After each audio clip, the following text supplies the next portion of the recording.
વિદ્યાર્થી મિત્રો, અગાઉના લેક્ચરની અંદર આપણે જે ચર્ચા કરી હતી આમુખ વિશે, બરાબર છે, એને આજે અહીંયા આપણે આગળ વધારીએ છીએ. હવે આપણે વાત કરશું આજે આમુખના મહત્વ વિશે, કે આમુખનું ખરેખર મહત્વ શું છે.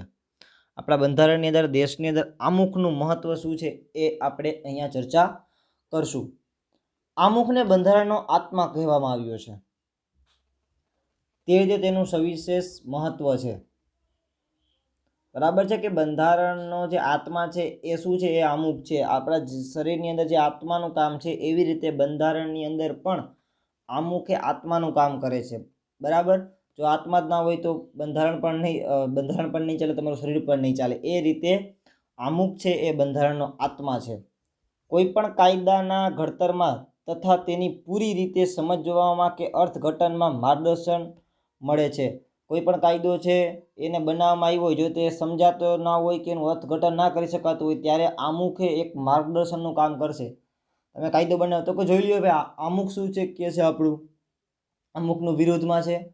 અમુકને એ સ્પષ્ટ રીતે અમુકમાં છે એ જ વાત કરવામાં આવી છે. તો અમુક છે એ માર્ગદર્શન પૂરું પાડશે કે ભાઈ આ કાયદો યોગ્ય છે કે નહીં, અને આ રીતે તમે અર્થઘટન કરી શકશો. કાયદાના હેતુ તથા તેનો આદર્શ, કાયદો ઘડવા પાછળ સંસદની નીતિ શું છે તે જાણવામાં અમુક મદદરૂપ થાય છે. બરાબર, કાયદોનો હેતુ શું છે? કોઈ પણ કાયદો ઘડવામાં આવ્યો તો એનો હેતુ શું છે, તેના આદર્શ, કાયદો ઘડવા પાછળ સંસદની નીતિ શું છે. તો આ બધી નીતિઓ તમારે જાણવી હોય, એનો હેતુ જાણવો જોઈએ, તમારે અમુક તમને ખબર હોવી જોઈએ. અમુક એમાં તમને મદદરૂપ થશે. મેં તમને અગાઉ જ પહેલાં ઘણી બધી વાતો કહી દીધી કે ભાઈ આ કાયદો છે, તો એમાં ભારતે એવો કાયદો છે, માની લ્યો કે કોઈ પણ વ્યક્તિએ પોતાની રીતે ધર્મ બદલી શકે છે, કે કોઈ પણ ધર્મનું પાલન કરી શકે છે, તો આપણું અમુક છે એ જ એને મદદરૂપ થાય છે. અમુક મજાની વાત છે, બિનસાંપ્રદાયિક દેશ છે ભારત, બરાબર છે, તો એ રીતે મદદરૂપ થાય છે. કયા પ્રકારની મુશ્કેલીઓનું નિવારણ અર્થે કાયદાઓ ઘડવામાં આવે છે તેનો નિર્દેશ આપણને અમુકથી સ્પષ્ટ થાય છે. કેવી મુશ્કેલી હોય એનું નિવારણ કઈ રીતે કરવું, બરાબર છે, કાયદા કેવી રીતે ઘડવા, એનું નિર્દેશ આપણને અમુકમાંથી સ્પષ્ટ થાય છે. એનું નિર્દેશ છે જે એની ભાઈ આ કરવાનું છે, આ કરવાનું છે, એ બધી વાત અમુકમાંથી સ્પષ્ટ થાય છે. આમ અમુક એ બંધારણનો અર્ક છે. અર્ક એટલે શું ખબર છે? સારાંશ. આપણે એમ કહીએ ને ભાઈ તું સારાંશ કહી દે ને જે હોય એ, આખી વાત નથી મારે સાંભળવી. તો એ બંધારણ અમુક છે, બંધારણનો અર્ક છે, બંધારણનો સાર છે, બંધારણનો સારાંશ છે. બરાબર છે વિદ્યાર્થી મિત્રો? ઓકે, આગળ વધીએ આપણે. કાયદાની કોઈ કલમમાં કે વિગતોમાં કોઈ અસ્પષ્ટ કે વિસંવાદિતતા ઊભી થાય, કાયદાનો હેતુ સ્પષ્ટ થતો ન હોય, ત્યારે આમુખ કાયદાની કલમને સમજાવવામાં, તેનું અર્થઘટન કરવામાં મદદરૂપ બને છે. અગાઉ જે વાત આવી ગઈ એ જ છે કે કાયદામાં ક્યારે કોઈ વસ્તુ અસ્પષ્ટ થઈ જાય, કોઈની વિસંગતતા ઊભી થાય, કે બંધારણથી અલગ પડે છે કાયદો, એવી વાત થાય, ત્યારે કોઈ પણ વસ્તુ સ્પષ્ટ કરવી હોય ત્યારે તમને આ અમુક જ કામમાં આવશે. બરાબર છે, એ જ એકદમ વ્યવસ્થિત તમને સમજાવી શકશે, તમને એક આધાર આપી શકશે, તમને આંગળી એ ચીંધી શકશે.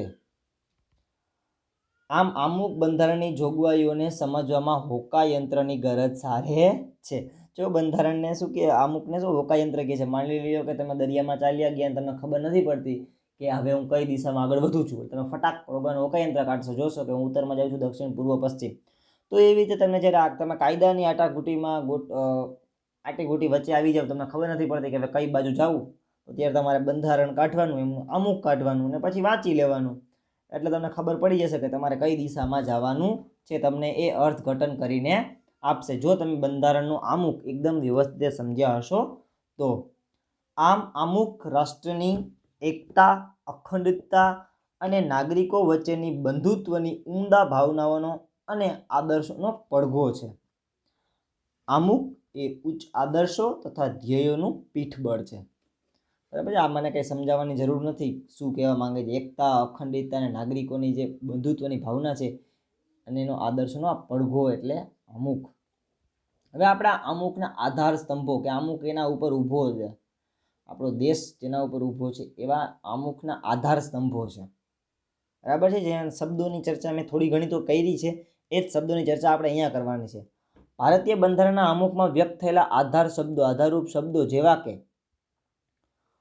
અમે ભારતના લોકો, સાર્વભૌમ, સમાજવાદી, બિનસાંપ્રદાયિક, લોકશાહી, પ્રજાસત્તાક, બંધુતા, ન્યાય, સમાનતા, સ્વતંત્રતા, રાષ્ટ્રીય એકતા અને અખંડિતતા, આ બધા શબ્દો જે પૈકી નીચે મુખ્યત્વે આપેલા છે એના વિશે આપણે ચર્ચા કરશું, એના વિશે આપણે અભ્યાસ કરશું. મેં લગભગ શબ્દોની ચર્ચા તમને કરવાનો પ્રયત્ન કર્યો છે, બરાબર છે. એવું હોય તો તમને એ વિડીયો ફરીથી જોઈ લેજો, તમને ખબર પડશે કે ના આપણે અહીંયા ચર્ચા કરવાનો પ્રયત્ન કર્યો છે. ઓકે, લોકશાહી આપણે વાત કરવાની છે અહીંયા લોકશાહીની. અબ્રાહમ લિંકને પણ કીધું છે એ વસ્તુ અહીંયા આપણે ચર્ચા કરશું. લોકશાહી, જે લોકોનું શાસન હોય એને કહેવાય લોકશાહી. ભારતના બંધારણમાં ભારતના લોકોને આખરી સાર્વભૌમ સત્તા આપવામાં આવી છે. તે છેલ્લી સત્તા કેની છે? છેલ્લી સત્તા કેની છે? આની છે. કોઈ એક વ્યક્તિ કે વર્ગનું શાસન અહીં નથી, પરંતુ સત્તાની અંતિમ બાગડોર લોકો હસ્તગત છે. કોઈ એક વ્યક્તિ કે વર્ગનું શાસન અહીંયા નથી. ભારત એ લોકશાહી દેશ છે. લોકશાહી ઇંગ્લિશમાં કહેવાય ડેમોક્રેસી. શબ્દ મૂળ ગ્રીક શબ્દ ડેમોસ એટલે કે લોકો અને ક્રેટોસ એટલે કે સત્તા ઉપરથી આવ્યો છે. રાજ્ય સત્તા અમુક વ્યક્તિઓના હાથમાં નિરંકુશ રીતે સ્થપાયેલી નથી, પરંતુ લોકોના હાથમાં છે. રાજ્યની જે સત્તા છે એ કોઈ અમુક ગણેલા વ્યક્તિઓના હાથમાં નથી, લોકોના હાથમાં છે. લોકો એવી રાજ્ય વ્યવસ્થા, લોકશાહી એવી રાજ્ય વ્યવસ્થા છે જેમાં દેશમાં લોકો સામાજિક, આર્થિક અને રાજકીય ન્યાય મેળવી શકતા હોય અને રાજ્ય વ્યવસ્થામાં ભાગ લેવાનો અધિકાર ધરાવતા હોય. જો તમે દરેક ભારતનો નાગરિક છે એને સામાજિક, આર્થિક અને રાજકીય કેવી રીતે મળે એ મેં ચર્ચા કરી. એ ન્યાય મેળવી શકે, કોઈ પણ વ્યક્તિ ન્યાય મેળવી શકે છે ને કોઈ પણ વ્યક્તિ રાજ્ય વ્યવસ્થામાં ભાગ લઈ શકે છે. કોઈ તમને એમ નહીં કહે કે તમે આ કાસ્ટમાં આવો છો કે આ તમારી પાસે પૈસા નથી, તમારી પાસે આ આર્થિક સ્થિતિ નથી, તો તમે રાજ્ય વ્યવસ્થામાં ભાગ ના લઈ શકો. ના, તમે દરેક ચૂંટણીમાં તમે ભાગ લેવા માટે સક્ષમ છો, બરાબર છે. આગળ વધીએ. ભારતના બંધારણમાં સાર્વત્રિક વયે મતાધિકાર ધોરણે મતદારોએ ચૂંટેલા પ્રતિનિધિ દ્વારા રચાતી સંસદ એટલે કે લોકસભા ને કારોબારી પ્રધાનમંડળ અને વહીવટી તંત્રને જવાબદાર હોય છે. જો ભારતના 18 વર્ષે તમને ખબર છે કે મત આપવાનો હક તમને મળે છે, 18 વર્ષે પુખ્ત વયે તમને મત આપવાનો અધિકાર મળે. એ બધા 18 વર્ષની ઉપરના લોકો એક પ્રતિનિધિને ચૂંટે, બરાબર છે. અલગ અલગ પ્રદેશોમાં અલગ અલગ પ્રતિનિધિઓ ચૂંટાય છે. એનાથી એક સંસદની રચના થાય છે, જે આપણે અગાઉ ભણી ગયા છે. સંસદની પછી કારોબારી હોય છે, જે પ્રધાનમંડળ અને એનું વહીવટી તંત્ર હોય છે. આ બધાને લોકોને જવાબદાર હોય છે. કારોબારીને અબાધિત સત્તા છે. કારોબારને અબાધિત સત્તા છે, એને ફિક્સ હોય ને ત્યાં સુધી જ કામ કરવાનું છે. કોઈ એમ આવીને એમ નથી કે ભાઈ નોકરી નથી આ કે ત્યાં તમને આખી જિંદગી તમે અહીંયા રહી શકશો. તેને નિયત સમય મર્યાદા સુધી સત્તાનું સુકાન સોંપાય છે. તે જ પ્રમાણે રાજ્ય અને સ્થાનિક કક્ષાએ મતદારો સરકારને ચૂંટી કાઢે છે. આમ લોકશાહી રાજ્ય એટલે લોકોનું, લોકો વડે અને લોકો માટે ચાલતું રાજ્ય, બરાબર છે. લોકશાહી વિશે હું વધારે કંઈ ચર્ચા નથી કરતો, તમને બધી ખબર છે. આપણે 8મા સંસ્કરણની ચર્ચાઓ આના વિશે ખૂબ કરેલી છે કે લોકો દ્વારા, લોકો વડે, લોકો માટે ચાલતું રાજ્ય, જે અબ્રાહમ લિંકને વાત કીધી છે એ વાત છે અહીંયા. સાચી સત્તા લોકોના પ્રતિનિધિઓમાંથી બનેલા પ્રધાનમંડળમાં સ્થાપિત થયેલી હોય છે. પ્રધાનમંડળની રચના સંસદમાંથી જ કરવામાં આવે છે. તમને ખબર છે પ્રધાનમંડળ વિશે કે જે મંત્રીઓને અલગ અલગ ખાતાઓ આપવામાં આવે છે, બરાબર છે. વડાપ્રધાન બનતો હોય, પછી એના નીચે ઘણા બધા મંત્રીઓ હોય કે શિક્ષણ મંત્રી, જે ફાઇનાન્સ મિનિસ્ટર, જે તમે કહેતા રાજ્યમંત્રી, ને બધું તમને બધી ખબર છે. આપણે આના વિશે ખૂબ ચર્ચા કરી હતી 8માની અંદર પ્રધાનમંડળો વિશે. તમને અત્યારના લેટેસ્ટ પ્રધાનમંડળો કેવી રીતના છે ગુજરાતમાં અને ભારતમાં એ બધી વિશે પણ આપણે વાત કરી હતી. તો એની રચના ક્યારે? એ સંસદમાંથી એની રચના કરવામાં આવે છે. ત્યાર પછી પ્રધાનમંડળ સંસદને જવાબદાર હોય છે. પ્રધાનમંડળ છે પાછું સંસદને જવાબદાર હોય છે, એને જવાબ સંસદને આપવો ફરજિયાત હોય. ભલે પછી એની અંદર રહેલા વ્યક્તિઓ એ સરકારના માણસો છે કે સામેના પક્ષના છે, એ સંસદને જવાબદાર છે. એને સંસદમાં પૂછે એનો જવાબ એને આપવો પડે છે.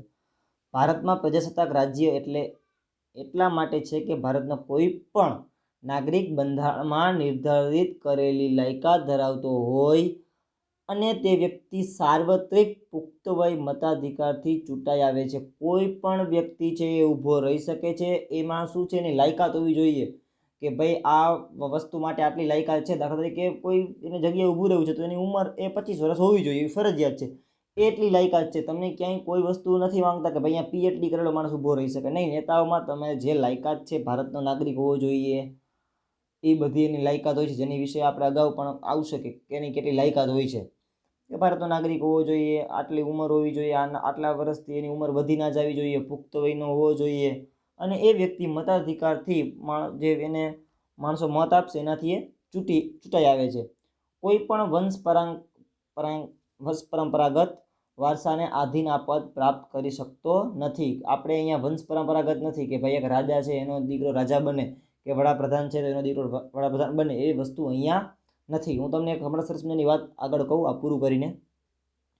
5 વર્ષ સુધી જ સામાન્ય તે સત્તા ઉપર રહી શકે છે. કોઈ પણ વ્યક્તિ મોસ્ટ ઓફ 5 વર્ષ જ રહી શકે છે. થોડા કારણો એવા હોય તો કદાચ વધી ઘટી શકે, નહીં તો સામાન્ય રીતે 5 વર્ષ ઉપર સત્તા રહી શકે. સંસદીય સરકાર સંયુક્ત જવાબદારીના સિદ્ધાંતો પર કામ કરે છે, તેથી તેને જવાબદાર સરકાર પણ કહેવાય છે. જે સંસદીય સરકાર છે સંયુક્ત જવાબદારીના બધાની જવાબદારી છે એ સિદ્ધાંત ઉપર કામ કરે છે, બરાબર છે, એટલે એને જવાબદાર સરકાર પણ કહેવામાં આવે છે. ભારતની લોકશાહી સરકાર સ્વતંત્રતા, સમાનતા અને બંધુતાની ભાવનાનો સ્વીકાર કરે છે અને હેતુઓને પૂર્ણ કરવા માટે પ્રયત્નશીલ રહે છે, એવી સ્પષ્ટતા આમુખમાં કરવામાં આવી. જો આ વસ્તુ બધી છે જ, ભારતની સરકાર જે છે એને સ્વતંત્રતા, લોકશાહી સરકાર સ્વતંત્રતા, દરેક માણસને સ્વતંત્ર છે, બધાને સમાન અધિકાર છે, બંધુતા, ભાઈચારાની ભાવના એ નાગરિકોમાં વસે, નાગરિકોનો સ્વીકાર થાય, નાગરિકો એ વસ્તુને સ્વીકારે અને જેના હેતુ છે એ પૂર્ણ કરવા માટે હંમેશા એને પ્રયત્નશીલ રહેવું જોઈએ, એવું આપણું બંધારણ એને કહે છે, એવું આપણું આમુખના શબ્દો એને કહે છે. બંધારણના ઘડવૈયાઓએ જે બંધારણ ઘડ્યું છે એ ભારતના લોકોને સાર્વત્રિક પુખ્ત વયે મતાધિકાર હક આપીને હિંમતપૂર્વકની શ્રદ્ધા મૂકી છે. કોઈ પણ વ્યક્તિને અહીંયા એવું નથી કે ભાઈ આ તો કરોડોપતિ છે તો હાલો એને 2 મત આપવાનો છૂટ આપી, એવું ક્યાંય તમને જોવા મળશે નહીં. કે આ ગરીબ છે તો એને નો મત લે, સ્ત્રીઓને મત નહીં, એવું ક્યાંય નથી. દરેક વ્યક્તિ જે પુખ્ત વયનો થાય એટલે કે 18 વર્ષની ઉંમર થઈ જાય એની, બરાબર છે, 18 વર્ષ થઈ જાય એટલે એ મત આપવાનો હકદાર છે. બીજા એને કોઈ માનસિક બીમારી ના હોવી જોઈએ, બરાબર છે, એ પુખ્ત વયનો માણસ હોવો જોઈએ, સાર્વત્રિક પુખ્ત, એટલે કોઈ જાતને એના ઉપર માની લ્યો કે ભાઈ માનસિક રીતે બીમાર છે તો એ મત આપી ના શકે, સાર્વત્રિક પુખ્ત વયનો વ્યક્તિ ના ગણાય. લોકશાહીમાં ભારતીય બંધારણમાં મૂળભૂત હક્કો, રાજનીતિના માર્ગદર્શક સિદ્ધાંતો, સંસદ, ધારાસભા, સ્વતંત્રતા અને નિષ્પક્ષ, આ શબ્દ બહુ મહત્વનો છે, ન્યાયતંત્ર અને ચૂંટણી પંચની રચના અને કાર્યો વગેરેની જોગવાઈઓ ભારતને લોકશાહી રાજ્ય તરીકે ઘોષિત કરે છે. જો ભારતનું જે છે ને લોકશાહી, એમાં આ તમે વસ્તુ જુઓ, નિષ્પક્ષ ન્યાયતંત્ર અને ચૂંટણી પંચ. ભારતનું ચૂંટણી પંચ કોઈ નેતાઓનું નથી, કોઈ પણ પક્ષનું નથી. ચૂંટણી પંચ આપણું જે ચૂંટણી પંચ છે કોઈ પક્ષનું નથી, આપણું ન્યાયતંત્ર કોઈ પણ પક્ષનું નથી. એ શેનું છે? લોકોનું છે.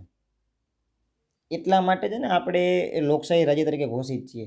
બધાને અલગ અલગ કામ છે, બધા પોતાનું અલગ અલગ જ કામ કરે, અને ન્યાયતંત્ર એ સૌથી ઉપર છે, એના ઉપર નિષ્પક્ષ છે, કોઈનો પક્ષ નહીં લઈ શકે. કોઈ પણ પક્ષ એ ચૂંટાઈને આવે એ ન્યાયતંત્રનું કામ એ ન્યાય આપવાનું છે, અને કોઈ પણ પક્ષના ઉપર રહીએ, કોઈ પણ પક્ષનો હાથ રાખ્યા વગર એને કામ કરવાનું છે.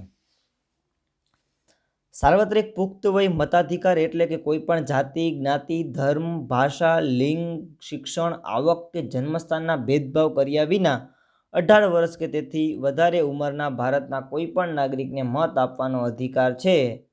જો કે મતદાર યાદીમાં નાગરિકતા આપવાની નોંધણી આવશ્યક છે. બરાબર, સમજાઈ ગયું તમને? મારે કંઈ કહેવાની જરૂર નથી, પણ આ એક વસ્તુ છે કે તમારે 18 વર્ષ થાય એટલે કે મતદાર યાદીમાં તમારું નામ નોંધણી કરી આવવાની, બરાબર છે. હવે ઘરે આવીને નોંધણી કરી જાય છે એટલે કાંઈ મોટો ક્વેશ્ચન નથી. ચાલો, ત્યાર પછી આપણે વાત કરીએ સમાજવાદી.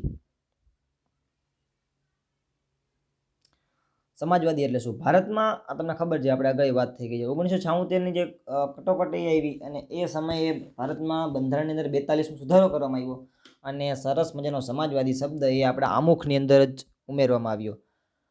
ભારતીય બંધારણની મોટાભાગની જોગવાઈઓ પ્રત્યક્ષ અને પરોક્ષ રૂપે સામાજિક ક્રાંતિ દ્વારા સામાજિક અને આર્થિક સમાનતાને સાધીને કલ્યાણ રાજ સ્થાપનનો મૂળ ઉદ્દેશ્ય છે કે ભાઈ દરેક નાગરિકનું કલ્યાણ થાય, સામાજિક ક્રાંતિ થાય, સામાજિક રીતે અને આર્થિક રીતે માણસ સમાન બને, એ બધી વાતો ત્યાં છે. એવું કાંઈ થતું નથી, અત્યાર સુધીમાં જ નથી થયું, ભગવાન કરે આગળ થાય.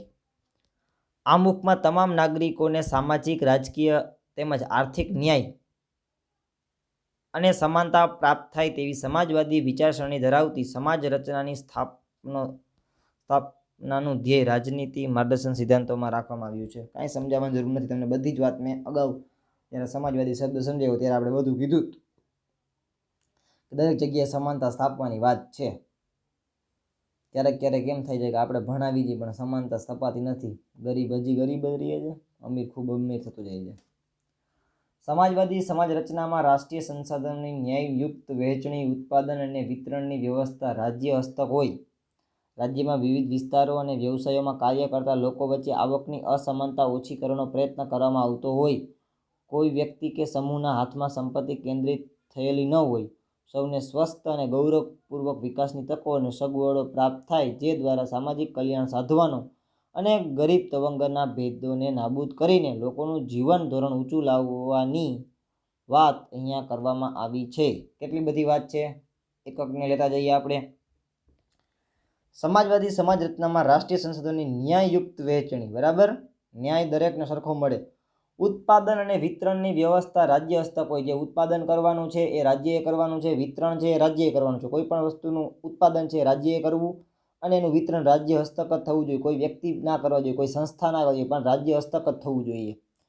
રાજ્યમાં વિવિધ વિસ્તારો અને વ્યવસાયોમાં કાર્ય કરતા લોકો, ગમે તે વિવિધ અલગ અલગ વિસ્તારમાં માણસ લોકો કરે, ભલે એ અહીંયા કામ કરતો હોય કે દ્વારકા કરતો હોય કે ગુજરાતના કોઈ પણ છેડે કે ભારતના કોઈ પણ છેડે કામ કરતો હોય, વ્યવસાયોમાં કાર્ય કરતા હોય, એ જ સેમ વ્યવસાય કરતા હોય. લોકો વચ્ચેની આવકની અસમાનતા ઓછી કરવી, કે એક સ્ત્રી છે એ કામ કરે છે, પુરુષ એ જ કામ કરે છે, તો સ્ત્રીનું મૂલ્ય 100 રૂપિયા આપે, પુરુષને 200 રૂપિયા આપે, તો એ આવકની સમાનતા નથી. તો એનું કામ શું છે? તો કે આવકની અસમાનતા ઓછી કરવાનો. કોઈ વ્યક્તિ કે સમૂહના હાથમાં સંપત્તિ કેન્દ્રિત થયેલી ન હોય. કોઈ વ્યક્તિ હોય કે સમૂહ હોય, એના હાથમાં સંપત્તિ કેન્દ્રિત ન થયેલી હોય. એ તમને લાગે છે નથી એવું આપણા દેશમાં? ભારતના 93% લોકો ગરીબ તો નહીં, પણ 7-8% લોકો એવા છે કે જેની 90-95% સંપત્તિ એની પાસે દેશની. આ બધું કહેવાનું છે કે ભાઈ કોઈ વ્યક્તિ કે સમૂહના હાથમાં સંપત્તિ કેન્દ્રિત ના થાય. વ્યક્તિ અને સમૂહના હાથમાં જ સંપત્તિ કેન્દ્રિત થઈ જાય છે. એવું અહીંયા નહીં, બધી વિશ્વના તમામ દેશોમાં આ જ વસ્તુ છે. સૌને સ્વસ્થ અને ગૌરવપૂર્વક વિકાસની તકો અને સગવડો પ્રાપ્ત થાય. સ્વસ્થ અને ગૌરવપૂર્વક સામાજિક કલ્યાણ સાધવાનો અને ગરીબ તવંગર, ગરીબ અને પૈસાવાળાનો ભેદ નાબૂદ થાય અને જીવન ધોરણ ઊંચું લઈ આવવાનો પ્રયત્ન કરવામાં આવે છે. તેથી ભારતીય બંધારણ એક સામાજિક દસ્તાવેજ છે, બરાબર, સમાજનો દસ્તાવેજ છે. તમે અહીંયા સારી વાતો જોઈ કે આવું થવું જોઈએ, પણ તમને ખબર છે કે આવું કંઈ થતું નથી. એટલે ક્યારેક થાય કે સમાજવાદી આપણે કહીએ છીએ પણ કાંઈ એનું અહીંયા નથી ખરેખર. એટલે આપણે અહીંયા નથી. તમે જોવો તો ખરા, ગરીબ જ છે, એની સ્થિતિમાં કાંઈ સુધારો નથી થતો, અને પૈસાવાળા પહેલા નંબરે, બીજા નંબરે, ત્રીજા નંબરે આવતા જાય છે. એ વસ્તુ થવાની જ છે. એ વસ્તુને સરકાર અત્યારે તો ખરેખર હવે જોઈએ તેમ લાગે છે કે બઢાવો આપે છે. સમાજવાદી વિચારધારા નથી રહેતી. તો આપણે હવે આશા રાખીએ કે દરેક વ્યક્તિના ભેદભાવો છે દૂર થાય, માણસ એ આર્થિક, સામાજિક બધી જ રીતે સમાન બને. ચલો ત્યાર પછી વાત કરીએ બિનસાંપ્રદાયિક. 1976માં જ 42માં બંધારણ સુધારાની અંદર બિનસાંપ્રદાયિક શબ્દ ઉમેરવામાં આવ્યો છે. ભારત એક ધર્મનિરપેક્ષ, તમને વાત થઈ છે, બિનસાંપ્રદાયિક એટલે કે ઇંગ્લિશમાં કહેવાય સેક્યુલર રાજ્ય છે.